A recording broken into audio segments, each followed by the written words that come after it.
Chhattisgarh high court में जजों की संख्या कम होने की वजह से मुकदमों का बोझ बढ़ता जा रहा है। अगस्त 2022 तक कुल केसों की पेंडेंसी 87,456 हो गई है। हालात ये हैं कि हाईकोर्ट में कुल 22 जजों की स्वीकृति है, पर आज तक ये पद एक साथ नहीं भरे सके। सवाल यही है कि कोर्ट पर मुकदमों का बोझ कम कैसे होगा। हाई कोर्ट पर मुकदमों का बोझ, साल दर साल बढ़ रही पेंडेंसी, कैसे कम होंगे केस। बिलासपुर हाई कोर्ट में साल दर साल केसों की पेंडेंसी बढ़ती ही जा रही है। लोग न्याय की आस में हाई कोर्ट का दरवाजा खटखटाते हैं, लेकिन यहाँ पेंडेंसी इतनी है कि मामलों का निपटारा तुरंत नहीं हो पाता। दिनों दिन ये बढ़ता ही जा रहा है। अगर आंकड़ों पर ही नजर डालें तो नवंबर 2000 में 20,086 मामले थे, जो दिसंबर 2014 में 2 गुने से ज्यादा 45,077 तक पहुंच गए। वहीं दिसंबर 2020 तक ये मुकदमों की संख्या 75,000 के पार पहुंच गई।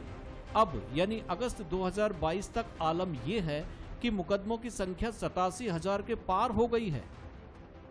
और जिला जजेस से भी नियुक्त होते हैं जजेस, उसमें भी 2 पद खाली है और उसमें भी नियुक्तियां होने की है। तो ये जजेस के खाली पदों की संख्या देखते हुए जब तक पद नहीं भरे जाते तब तक ये जो है मामलों की संख्या, मुकदमों की संख्या बढ़ती ही रहेगी। हाई कोर्ट में एक तरफ जजों की नियुक्तियां तो हो रही हैं, वहीं दूसरी ओर जजों का रिटायरमेंट और ट्रांसफर भी हो रहा है। अभी वर्तमान में छत्तीसगढ़ हाई कोर्ट में कुल 14 जज ही काम कर रहे हैं। 8 जजों की नियुक्ति होना अभी भी बाकी है। जो कानून के जानकार हैं उनका यह भी कहना है कि जो शिक्षा कर्मियों के मामले होते हैं, जिला पंचायत और छोटे मोटे जितने भी प्रकरण होते हैं वो सीधे हाई कोर्ट में पहुंच रहे हैं, और इसके लिए एक अगर ट्रिब्यूनल होता या कोई अलग से न्यायालय होता जिसके कारण मामले हाई कोर्ट में नहीं पहुंचते तो ये पेंडेंसी बढ़ते नहीं। वर्षों से केसों की बढ़ती पेंडेंसी पर अध्ययन कर रहे वकीलों की माने तो छत्तीसगढ़ हाई कोर्ट में मामलों की पेंडेंसी कम करने के लिए 10 तरीकों को अपनाया जा सकता है। पेंडेंसी कम करने के लिए मुख्य न्यायाधीश को लक्ष्य निर्धारित कर ठोस कार्य योजना अमल में लानी चाहिए। इसके लिए बार और बेंच की मीटिंग प्रत्येक 3 माह में अनिवार्य रूप से होनी चाहिए। प्रस्तुत सभी मामलों को हाई कोर्ट नियम पैरा 158 के तहत fast track, slow track, normal track में बांटा जाना चाहिए।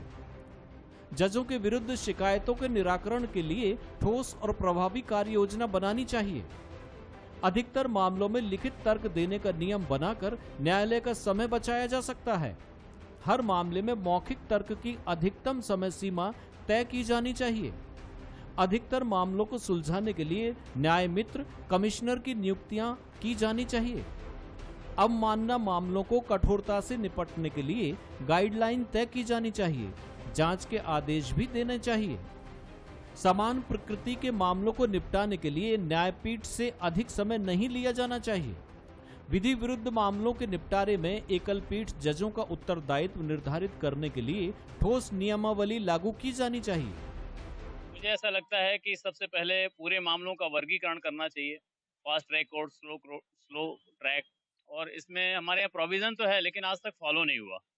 पहली बात यह है। दूसरी बात यह है, पेंडेंसी कम करने की कोई कार्य योजना आज तक बनी ही नहीं, ना कोई चीफ जस्टिस इसको फॉलो करते हैं।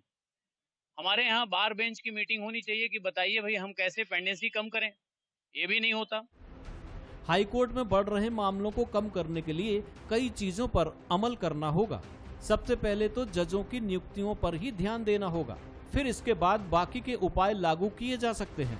लेकिन ये सब होगा कैसे, इसका जवाब फिलहाल किसी के पास नहीं है। पंकज गुप्ते, बंसल न्यूज, बिलासपुर।